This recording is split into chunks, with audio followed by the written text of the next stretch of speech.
आपल्या भुसावळ पंचायत समितीचे सभापती आमचे मित्र राजेंद्र भाऊ चौधरी, या तालुक्यामध्ये कायदा व सुव्यवस्था राखण्याची ज्यांनी भूमिका घेतलेली आहे, वसा उचललेला आहे, असे बाळासाहेब गायदानी साहेब, आपल्या तालुक्याचे बीडीओ साहेब, माजी बीडीओ साहेब, विस्तार अधिकारी आणि जे आमचे सदैव परममित्र आहेत आणि कृषी खाता जो भारताचा कृषी हा कणा आहे, ज्याचा अजूनही बजेट आपल्या कृषीवर डिपेंड असतं, ती महत्वाची धुरा समजणारे आमचे मित्र सुरेंद्रजी पाटील साहेब, सरपंच, उपसरपंच, माजी सरपंच, सगळी माजी सदस्य, विचार मंचावर विराजमान असलेले सगळे विविध पदाधिकारी, विविध पत्रकार बंधू, माझ्या भगिनी माता, माझे बंधू आणि माझ्या चिमुकल्या मुलांनो, का वाटतं आपल्याला या अमृत महोत्सव या युवकांनी का कार्यक्रम इथं ठेवला, त्याचं कारण काय आहे?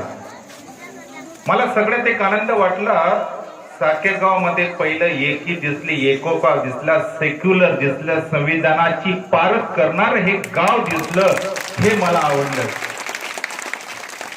अरे जिथं सेक्युलरिझम आहे, जिथं समाजवाद आहे, जिथं सर्व जाती धर्माची लोक एका आनंदाने राहतात, अरे ईद भी मेरी, दिवाली भी मेरा, तो ग्राम पंचायत भी मेरी, ये कहने वाले ये लोग हैं. तो देखो किती ताकद है, अरे ये ताकद आहे आमच्यामध्ये. अरे त्यामुळे आपला विकास कसा होतो ते बघा. पण या ताकदीला जोड द्यायची ती आज मी पहिलं उद्घाटन करून आम्ही पाहिलं. पण आजचं तीर्थक्षेत्र जे होतं ते आमचं पुस्तक तीर्थक्षेत्र होतं. आज आम्ही उद्घाटन केलं एक लायब्ररीचं, संस्कारमय घडवायचं आहे. अरे वाचन संस्कृती आम्हाला जोपायची आहे. आमच्या समाज सुधारकांनी सांगितलंय, आमच्या शिवाजी राजांनी, बाळा आंबेडकरांनी आम्हाला सांगितलं आहे, अरे 4 पुस्तकं वाचली तर तुझं कल्याण होईल. आणि या 4 पुस्तकं वाचण्यासाठी तुम्हाला हॉल उपलब्ध करून दिला. खरोखर ग्रामपंचायतीचं आपण जेवढं कौतुक केलं तेवढं कमी आहे असं मला तरी वाटतं. माहिती आहे विद्यार्थी मित्रांनो, शिक्षण आज जेव्हा चिमुकली मुलं जेव्हा असतात, बसलेल्या गमतीने खेळत असतात, आणि जेव्हा एक वक्ता येतो त्यांना सांगतो, अरे माझा राजा, शिक्षण उद्धाराची जननी आहे, शिक्षण वाघिणीचं दूध आहे, म्हणून जाग हो. अरे माझा बाप त्या शेतात मेला, माझी माय निंदणी कृपणी करत केली, आणि मी जर 4 पुस्तकं वाचले तर म्हातारपणामध्ये मी त्यांना चांगलं आयुष्य देऊ शकतो. ती ताकद आहे माझ्या शिक्षणाची, ती ओळख आणि पुढे चाल. म्हणून मला शिक्षण घेणं गरजेचं आहे. शिक्षणाशिवाय काय मला माहितीच. अरे आम्हाला कुठे संसदेत जाता येणार नाही, आम्हाला कुठे विधिमंडळात जाता येणार नाही. अरे पण एक घटनेने ताकद आम्हाला दिलेली आहे, संविधानाने एक ताकद दिलेली आहे, ती म्हणजे आर्टिकल 315 ची ताकद ओळखा आणि आयुष्यभर लाल दिवाच्या गाडीत फिरण्याचं सामर्थ्य निर्माण करा. ती ताकद तुमच्या जवळ आहे. हनुमंतालाही सांगावं लागलं नव्हतं की बाबा तुझ्यामध्ये उडण्याची ताकद आहे. त्याला दुसऱ्यांनी सांगितलं तेव्हा हनुमंत उडाले. तसं तुम्हालाही सांगायचंय, अरे तुझ्यातला सेन्स जाग कर. अरे रक्त सडसडू दे, बघ तुझा रिझल्ट येतो किंवा नाही, मग तेव्हा माझा राजा जाग होईल आणि मग उंच पदावर पोहोचेल. ही ताकद तुमची आहे आणि त्यासाठी हा कार्यक्रम आहे. का करावंसं वाटतं माहितीये, माझ्याकडे पैका नाही, माझ्याकडे परिस्थिती नाही, माझ्याकडे हे नाही, माझा बाप शिक्षक नाही, माझी माय शिकलेली नाही, अशांना मला सांगायचंय, अरे राजा ते एक उदाहरण आहे. मी आता इथं भुसावळला आलो होते का कार्यक्रमामध्ये, त्या उमाकांतचं उदाहरण दिलं होतं, ते मुद्दाम तुम्हाला सांगतो कारण ती गरज तुमची आहे. असंच एका चोपड्याला कार्यक्रम होता. कार्यक्रम झाल्यानंतर आमचे 4-5 मित्र मला एका भिलपुरा नावाच्या वस्तीमध्ये घेऊन गेले आणि भिलपुरा नावाच्या वस्तीमध्ये गेलो. गाडीचा प्रवास होता, एका ठिकाणी गाडी लावावी लागली, थोडस अंतर पुढे चालावं लागलं आणि अंतर चालल्यानंतर एक झोपडी कुडाची बांधलेली, सारवलेली, माखलेली, त्या झोपडीमध्ये आम्हाला एंट्री केली, प्रवेश घेतला.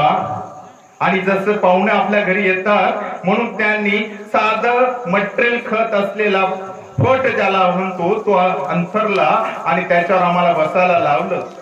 मी माझ्या मित्राकडे बघायला लागलो. अरे बाबा, कशासाठी मला इथं आणलं? सर म्हणे, बघा तुम्ही, तुम्हाला मी काही लोकांशी संवाद साधतो. तेवढ्यामधून एक 45 ते 50 वर्षाची प्रौढ व्यक्ती मरकळलेल्या पैजामा शर्टामध्ये बाहेर आली आणि माझ्याजवळ बसली. मला नमस्कार घातला. म्हणे, सर तुम्ही आलात, बरं वाटलं. आणि ते माझ्याजवळ बसले. माझं लक्ष बाजूला गेलं. मातीचं चूल होतं, चुलीवर लाकडाने स्वयंपाक चालू होता. मरकळलेली भांडी होती. ती माऊली फाटलेल्या लुगड्यामध्ये कुठंतरी स्वयंपाक करत होती. मी चक्रावून गेलो की अशा परिस्थितीमध्ये माझ्या मित्राने मला इथं का आणलं. 2 मिनिट होत नाही तो ते युवक त्या झोपडीतून बाहेर आला. त्या युवकाची माझी ओळख करून दिली. दर्जी सर, हा मुलगा B.Pharmचा लास्ट वर्षाला आहे, शेवटच्या वर्षाला आहे. अहो, शिकण्याची इच्छा आहे पण परिस्थिती नाही. आई वडील शिकलेले नाहीत, कोणी त्याला मदत करत नाहीत. आणि जात समाज जर पाहिला तर पारधी समाज आहे. आज कमवलं तर उद्या खाणार, नाही तर नाही खाऊ शकत. आजचं आजच खायला मिळणार. मी ऐकलं, त्या बाळाला बसवलं. म्हटलं, बाळा तुझं काय? मग त्याने सांगितलं की मी सर लास्ट इयरला आहे, B.Pharmच्या शेवटच्या वर्षाला आहे. आणि मग मी त्याच्या वडिलांकडे म्हटलो, कहो तुमचं शिक्षण झालं तरी काय? तेव्हा ते म्हटले, नाही सर, मला सही सुद्धा करता येत नाही, माझं शिक्षण नाही. मी त्यांच्या आई म्हणजे मुलाच्या आईला म्हटलं, ताई तुमचं शिक्षण काय? ताई म्हटले, ताई हसल्यात आणि मला म्हटले की साहेब माझं शिक्षण नाहीये. मग मी त्या मुलाच्या बापाला म्हटलं, अहो तुम्ही शिकला नाही, तुमची बायको शिकली नाही, तुम्हाला का वाटलं की ह्या मुलाला B.Pharm करावं? त्यांचं उत्तर मार्मिक होतं. त्यांनी सांगितलं, साहेब माझ्या बापाने जे दिवस भोगले ते दिवस मी भोगतो आहे, माझी बायको भोगते आहे. आम्ही विचारलं की अरे तो शिकला नाही, मी शिकलो नाही आणि मला दिवसभर हमाली करावी लागते आणि माझ्या बायकोला निन्नी खुरपणी भांडी कुंडी घासावी लागते. यातून जर आम्हाला खरं स्वातंत्र्य हवं असेल तर आम्हाला माझ्या मुलांना शिकवावं लागेल. अरे दिवाळी नको, दसरा नको, पण त्या सणाची 4 पुस्तकं आम्हाला त्या मुलाला द्यावी लागेल, म्हणून मी त्याला शिकवलं, असं ते म्हटले. मी भारावून गेलो. मी विचार केला की त्या मुलाला मदत करायची. माझा मित्र अनिल आणि त्यांनी काही पैसे आणि मी दर्जी फाउंडेशनच्या गोलानी मार्केटच्या वसतिगृहामध्ये त्याला ठेवलं. अशा मुलाला ठेवण्याचा मला फार आनंद झाला. केंद्रे साहेब होते, काही ट्रायबल डिपार्टमेंट, त्यांनी त्याला मदतीसाठी आव्हान पुढे केलं, तेही पुढे आले. सगळे मिळून आम्ही त्याला वसतिगृहामध्ये आणलं. अभ्यास करायला सुरुवात केला. संघ लोकसेवा आयोग आणि महाराष्ट्र लोकसेवा आयोगाचा एक क्लॉज आहे. कोणतेही ग्रॅज्युएशनच्या शेवटच्या वर्षाला जर व्यक्ती असेल तर त्या व्यक्तीचा अर्ज प्री परीक्षेला करता येतो, म्हणजे पूर्व परीक्षेला. मित्रांनो, 3 टप्पे आमच्या परीक्षेचे असतात. पूर्वला अर्ज करता येतो. तो मुलगा माझ्याकडे आला, दर्जी सर मला तो अर्ज करायचा आहे. त्याच्या नशिबानं PSI ची ऍड आली. PSI ची ऍड आली, मी त्याचा अर्ज भरला. अर्ज भरायलाही सुद्धा तेवढे पैसे नव्हते, ती ताकद नव्हती. 100 रुपये अर्जाची फीज असते, ती सुद्धा त्याच्याकडे नव्हती. आम्ही लोकांनी ती मदत सगळ्या मित्रांनी करेल आणि मी केली. आता ते क्रेडिबिलिटी आम्हाला नको, पण ती मदत त्याला दुसऱ्याने केली एवढं मला सांगायचं आहे. ती मदत त्याला मिळाली. अर्ज भरला आणि अभ्यासाकडे वळला. अभ्यास करत असताना जेव्हा हॉस्टेलचा राऊंड माझा असायचा, 10:30-11 वाजता सगळे मुलं झोपायचे, एक मुलगा फक्त जागा राहायचा. मी त्या रूम मध्ये जायचो तर मला उमाकांत जागा दिसायचा. मी म्हणायचो, बाळा उमाकांत काय आहे, कसा? अरे झोप आता, विश्रांती घे. तो म्हणायचा नाही. त्याचे डोळे मला सांगायचे, त्याचे डोळे त्याच्या घरची अवस्था दाखवायचे. त्याला वाटलं 1 वर्ष जर मला मी शिकलो, 1 वर्षात जर मोठा नाही झालो तर हे लोकही मला मदत करणार नाही. पुन्हा मला माझ्या वडिलांसारखं तीच हमाली, तेच दिवस काढावे लागतील. अरे माझे वडील, माझे आई जे रात्रंदिवस कष्ट करतात, अरे वर्षाला एकच कपड्याची जोडी घालतात. अरे त्यांना जर सोन्याची दिवस आणायचे असेल तर माझ्या नशिबाने दिलेली ही साथ, त्याचं चीज मला करायचंय, म्हणून तो रात्र अभ्यास जास्त करत होता. हे तेव्हा माझ्या लक्षात आलं. रिझल्ट प्रीचा आला, पास झाला, तोपर्यंत तो ग्रॅज्युएट झाला. आणि ग्रॅज्युएशन झाल्यानंतर इंटरव्ह्यू असतो, ग्राउंड असतं, सगळं फायनल झालं. आणि फायनल रिझल्ट आला तेव्हा महाराष्ट्रामध्ये शेड्यूल ट्राईबला पहिला म्हणून उमाकांत पारधीचा निकाल आला. फार मला आनंद वाटला. मी त्याला मदत केलं तर कुठेतरी सार्थक झालं. आणि तो म्हणून मला कॅबिन मध्ये भेटायला आला. सर मी PSI ला जात नाही. दॅट टाइम मी शॉक झालो. I was shock. मला शॉक मिळाला. अरे उमाकांत लोकांना पोस्ट मिळत नाही, तू PSI ला जात नाही.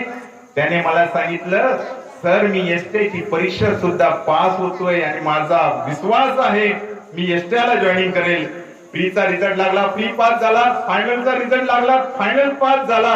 आणि विक्रीकर निरीक्षण म्हणून सुद्धा महाराष्ट्रात शेड्यूल ट्राईबला पुन्हा पहिला आला. आता दुसरी पोस्ट त्याने मिळवली. त्याला म्हटलं बाळा तुझी आर्थिक परिस्थिती फार खालावलेली आहे. अरे त्याला खायला अन्नाची गरज सकाळी करता जर 100 रुपये कमवले तर रात्री त्याचं अन्न शिजत असतं. अरे जेव्हा पाऊस येतो तेव्हा धातो धक धक कळतं. त्याला त्याची परिस्थिती माहित असते. बाळा तू आता जॉईनिंग कर. तो STI ला जॉईनिंग झाला. आणि जसा STI ला जॉईनिंग झाला तेवढा तिथं थांबला नाही. आमची मुलं छोटस पद जर मिळालं तर आम्ही लागलीच थांबतो आणि म्हणतो बस मी आयुष्यात फार काही कमवलं. पण तसा नव्हता उमाकांत. त्याने पुन्हा राज्यसेवेची ऍड आली. त्याची तयारी करायला लागला. आणि राज्यसेवेच्या तयारीमध्ये त्या ऍड मध्ये DYSP एक्साइज म्हणून त्याची निवड झाली. आणि तो STI चा राजीनामा केला आणि DYSP एक्साइज तेव्हाही तो महाराष्ट्रात शेड्यूल ट्राईबला पहिला आला. हे लक्षात घ्या. तिसरी पोस्ट त्याला मिळाली. मग STI चा राजीनामा दिला. DYSP ट्रेनिंगला सुरू झाला. तिथेही तो थांबला नाही. पुन्हा राज्यसेवेची तयारी केली. आणि राज्यसेवेची तयारीमध्ये प्री मेन इंटरव्ह्यू प्रत्येक वेळेला इंटरव्ह्यूचा गायडन्स मी त्याला करत गेलो. आणि त्या ऍडला त्याने तहसीलदार या पदावर त्याची निवड झाली. पण तहसीलदारला तो गेला नाही. DYSP एक्साइजलाच तो राहिला. आणि आता ह्या वर्षी 1 वर्षापूर्वीची जाहिरात होती त्याच्यामध्ये सुद्धा तो महाराष्ट्रात पहिला आणि डेप्युटी कलेक्टर म्हणून सिलेक्ट झाला. त्याचा शेड्यूल ट्राईब कम्युनिटी मध्ये ST मध्ये बघा PSI, STI, DYSP एक्साइज, तहसीलदार, डेप्युटी कलेक्टर आणि आता UPSC चा प्रीचा पेपर तो 100% पास झाला. असा त्याचा स्कोर आहे. शेवटचं पद म्हणजे IAS आहे. याच्या पलीकडे आपलं पद नाही. तर मित्रांनो अरे ज्याचे आई वडील शिकले नाही तो मुलगा 5 ते 6 पोस्ट क्लास 1 क्लास 2 च्या काढतो. आम्ही साधं क्लास 3 काढू शकत नाहीत का याचा विचार तुम्ही करा आणि मग जागं व्हा. एवढंच मला या स्टोरी मधून या गोष्टीतून तुम्हाला सांगायचं होतं. आमचं रक्त सरसळलं पाहिजे, विचार करायला पाहिजे. पण एक गोष्ट सांगेल, तुम्ही मोठं जरूर व्हा. अरे पण ज्या गावानं, ज्या भूमीनं, ज्या समाजानं, ज्या मित्रांनी आम्हाला मोठं केलं त्याला आयुष्यात कधी विसरू नका. म्हणजे तुम्ही आयुष्यात मोठं झालात हे मला तुम्हाला आवर्जून सांगायचं आहे. नाही तर आम्ही काय म्हणतो, मी झालो. एखादा व्यक्ती एखाद्या समाजाचा मोठा झाला तर त्याला समाजाचा विसर पडतो. तर मी अन्सारला सुद्धा ते म्हटलं होतं की अन्सार शेख तुझी परिस्थिती, मी जळगावला कार्यक्रम घेतला अन्सारचा. रिक्षावाल्याचा मुलगा होता, 3 ऑटो, त्याच्या 3 आया होत्या. त्याला स्वतःच घर नव्हतं. जालनामध्ये जेव्हा मी त्याला भेटायला गेलो परिस्थिती खरी हाताळली. अरे रिक्षावाल्याचा मुलगा आणि ज्याचे वडील सुद्धा शिकले नाही तो पहिल्या प्रयत्नात IAS होतो. ही तेवढं आपल्याला प्रेरणादायी गोष्ट आहे. लक्षात घ्या. फक्त ठरवा आणि ठरवायचं यास. आणि आयुष्यामध्ये संघर्ष येऊ द्या. संघर्ष आला म्हणजे पळून जाऊ नका. अरे जीवनात जर संघर्षच नसेल तर आयुष्य जगण्यातही मजा नाही. म्हणून संघर्षमय जीवन म्हणजे यश आहे. ही यशाची खरी व्याख्या हे लक्षात घ्या. आणि आमच्याकडे यश तर सहजतेने येईल. मी एक विनोदाचा चुटकुला मी तिथेही सांगितला होता की कशा पद्धतीचं असतं, काय असतं. आजची गुणवत्ता वाढ आहे. अरे अत्यंत सोपी सहज झाली. फक्त भूकंपट्टी करायची. टक टक टक झालं, त्याचं टक टक झालं. काय माझ्या मुलाला 90% मिळाले. वा व्हेरी गुड, चांगली गोष्ट. आणि मग त्याला पुढच्या वर्षी म्हणतात तुला 95% मिळायला पाहिजे. तर पालकांना मला सांगायचंय, आग्रह करू नका. अरे त्याची आवड आहे, खेळतोय ना, खेळू द्या. आहेत तुमच्यासारखे लॉंग टेनिसचे खेळ आहेत, स्पोर्ट्स पर्सन्स आहेत. तुम्ही पाहिलं असेल पटेल यांच्याकडे चांगले तुमच्या गावाचेच आहेत खेळाडू म्हणून. चांगल्या पद्धतीने तुम्हाला जर सर्टिफिकेट मिळालं तर कुठल्या कुठं तुम्ही जाऊ शकतात. ग्रुप सी चे तुम्हाला आरक्षण आहे 2004च्या क्लॉज नुसार, नियमानुसार GR आहेत, त्याच्यावर सुद्धा तुम्हाला सहजतेने नोकऱ्या मिळतील. मित्रांनो, जर आपल्याला आपलं कुटुंब सुशिक्षित करायचं असेल, सुसंस्कारित करायचं असेल तर पहिल्यांदा स्वतःला रोजगार कसा मिळेल याचा विचार करा. रोजगार शेतीतही असू शकतो, रोजगार उद्योगातही असू शकतो, रोजगार सर्व्हिस सेवेमध्येही असू शकतो. पण रोजगार मिळवण्यासाठी व्यक्तिमत्व विकास तेवढंच गरजेचं आहे हे मला सांगायचंय. एक व्यक्ती मला आला, यांनी सुंदरसं भारूड केलं. त्याच्यावर मला आठवलं की काही लोक म्हणतात की सर अभ्यास होत नाही. मी तर गेलेलो होतो आमच्या अमरावतीला, मी रिसोर्स पर्सन म्हणून काम करतो विद्यापीठामध्ये. काही मुलं आहेत, त्यांना सांगावंसं वाटेल सर अभ्यास स्पर्धा परीक्षा म्हणजे काय, ही व्याख्या अगोदर समजून सांगा. मी त्यांना म्हटलं स्पर्धा परीक्षा दुसरं काही नाहीये. स्पर्धा परीक्षा म्हणजे आमची भांडी कुंडी घासणारी माऊली, आमचा शेतात जाणारा आमचा बळीराजा, त्याचा मुलगा संसदेमध्ये सहजतेने जातो, त्याचा राजमार्ग म्हणजे स्पर्धा परीक्षा. हे लक्षात घ्या, हे मी त्यांना सांगितलं. आमचा निळा अंबर लाल दिवा रिटायरमेंट पर्यंत कधी जात नाही, तोही मार्ग म्हणजे स्पर्धा परीक्षा. ही लक्षात घ्या, ती ताकद आमची आहे. अरे तुम्हाला जर 21व्या वर्षी IAS पोस्ट मिळाली तर तुम्ही CM आणि तुम्ही इक्वल राहता रिटायरमेंटच्या वेळेला. इकडं चीफ सेक्रेटरी ऑफ स्टेट आणि इकडं मुख्यमंत्री ही रिकमेंडेशन पॉलिसी असते आणि आपण इम्प्लिमेंटेशन ताकद असतो. एवढी ताकद घटनेनं दिलेली आहे. म्हणून जागं व्हायला पाहिजे, अरे सुशिक्षित व्हायला पाहिजेत आणि मग कळेल. यास सुशिक्षित म्हणजे फक्त शिकलं याला मी कधीच सुशिक्षित म्हणत नाही. माझी व्याख्या अगोदर समजून घ्या. भरत डिग्र्या मिळवल्या, एक माझ्याकडे आला MA MPhil MAd आणि त्याला साधं कॉन्स्टिट्यूशन म्हणता येत नाही. असंही सुशिक्षित आम्हाला नको, एज्युकेटेड पर्सन आम्हाला नकोय. तो पर्सन कसा असला पाहिजे त्याच्यावर आपण बोलूया. मित्रांनो, आज काही चिमुकले मुलं आहेत, वक्ता होण्यासाठी काय करावं. स्पर्धा परीक्षेमध्ये एकाने मला प्रश्न केला की सर सगळेच IAS होतील का हो?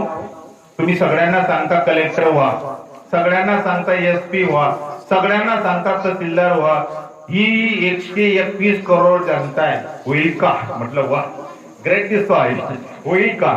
म्हटलं बाळा ठीक आहे, तू IAS नाही झाला मान्य आहे, तू SP नाही झाला तेही मान्य आहे, तुला नोकरी नाही लागली तेही मान्य आहे. पण जर स्पर्धा परीक्षेचा अभ्यास जर केला तर तुझ्यामध्ये व्यक्तिमत्व विकास साधला जाईल.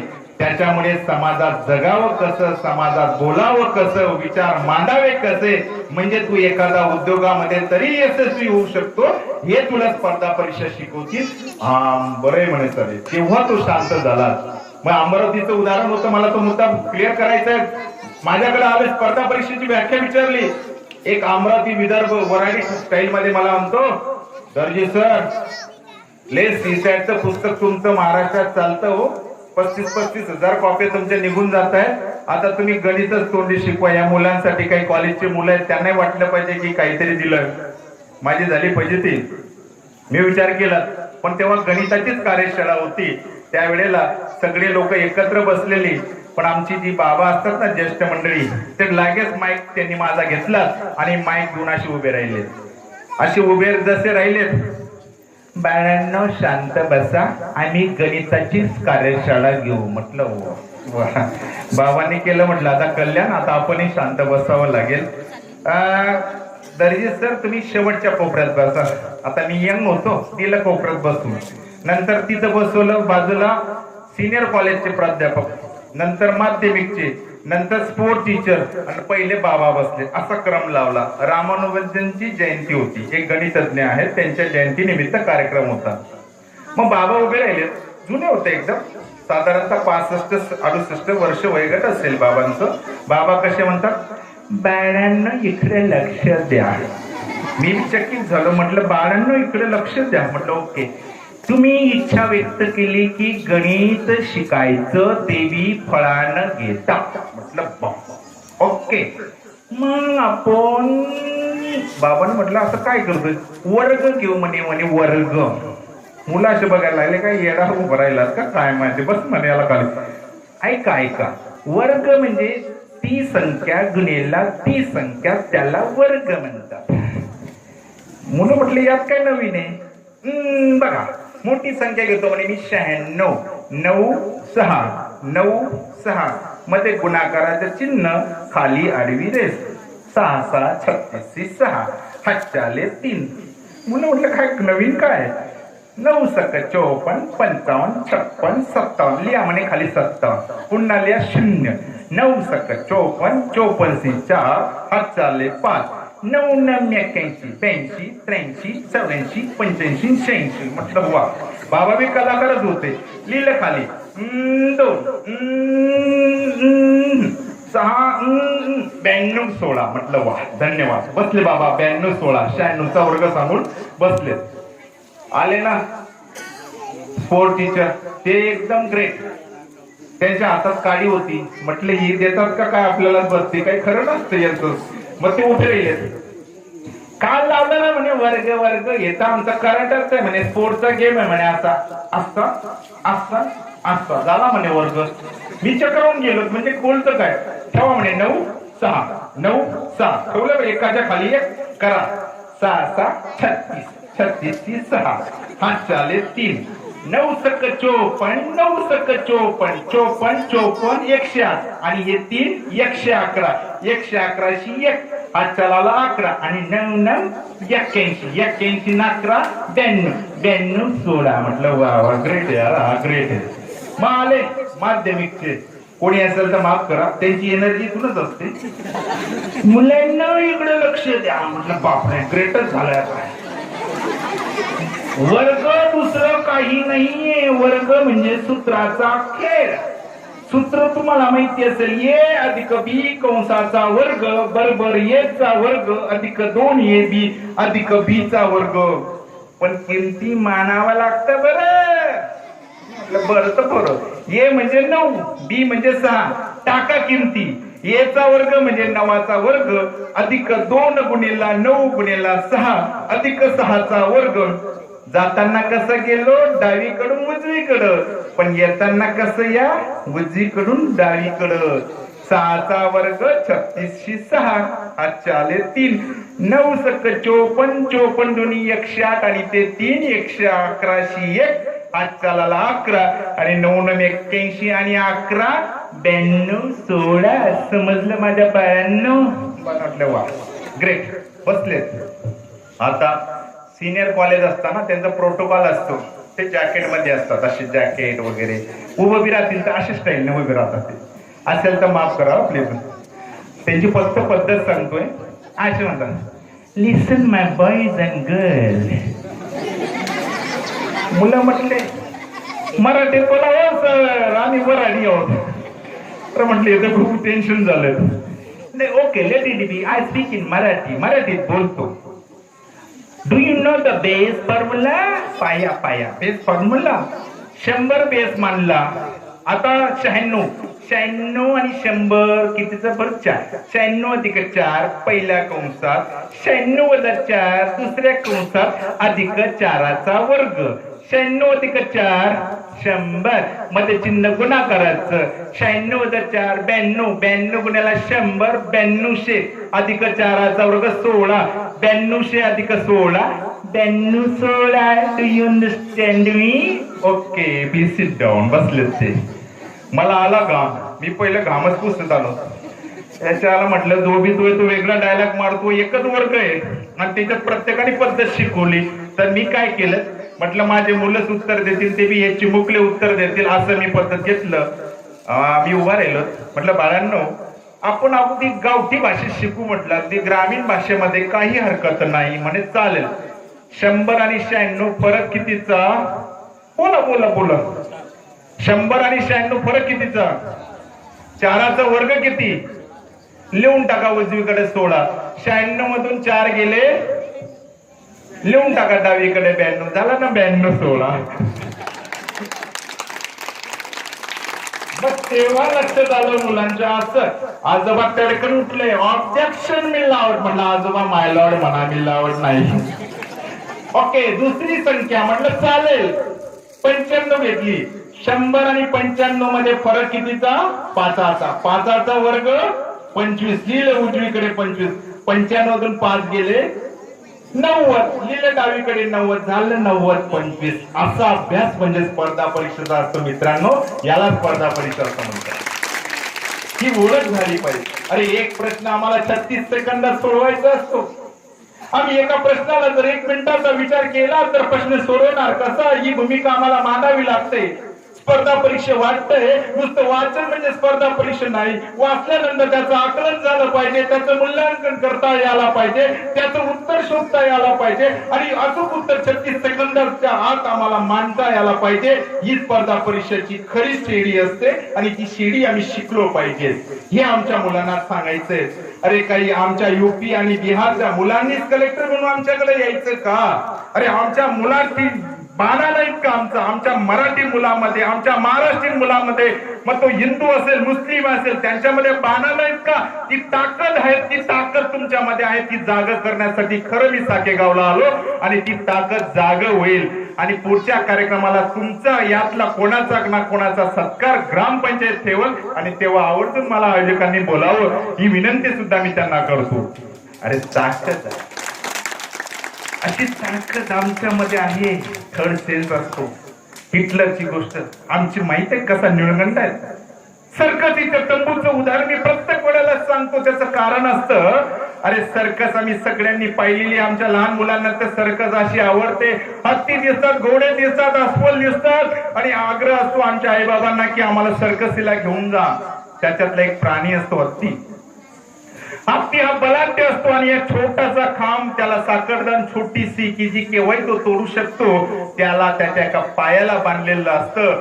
पण तो हत्ती त्या इंचभर जागेहून सुद्धा बाहेर जात नाही. असं कारण का? तो मुलगा त्याच्या आईला विचारतो. आई म्हणते गब्बस. जेव्हा एखाद्या मुलाने म्हटलं की टीव्ही असेच का दिसते, आई म्हणते गब्बस मला काय माहिती, तुझ्या बापाला विचार.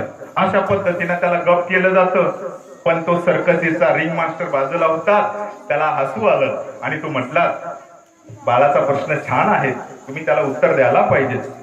म्हणजे मला उत्तर देत नाही तर मी त्याला काय देऊ? तेव्हा तो म्हटला अहो बाळा हा छोटा बाळ होता तेव्हा मीच त्याला सर्कशीच्या तंबूमध्ये आणलं आणि सर्कशीच्या तंबूत आणलं ह्या साखरदंडाने आणि ह्याच खांबाला मी त्याला बांधलं. जेव्हा बांधलं तेव्हा त्याने प्रयत्न केला. 5 मिनिटं नाही, 10 मिनिटं नाही, 1 दिवस नाही, अक्षरशः 15 दिवस त्याने प्रयत्न केले आणि 15व्या दिवशी त्याने प्रयत्न केले. पण त्याच्या वेळेला त्या साखरदंडाची ताकद तेव्हाच्या बाळापेक्षा जास्त होती आणि ती ताकद म्हणून त्याची सायकोलॉजी बदलत गेली दिवसेंदिवस. त्याला वाटलं माझ्या पायाला जर साखरदंडाने बांधलं तर मला त्या जागेवर इंचभरही हलता येणार नाही. तीच आमच्या मराठी मुलांमध्ये न्यूनगंड तयार झालाय की स्पर्धा परीक्षा श्रीमंत लोकांचं काम, स्पर्धा परीक्षा युपी बिहारी लोकांचं काम, स्पर्धा परीक्षा मुंबई पुण्यावाल्यांचं काम. आमच्या खेड्यात काय तुमच्यासाठी सांगतो या 3 वर्षाच्या रिझल्ट मध्ये सगळ्यात जास्त रिझल्ट खेड्यातील आहे, ग्रामीण भागातील आहे. ती आवर्जून तुम्ही नोंद करायला पाहिजे.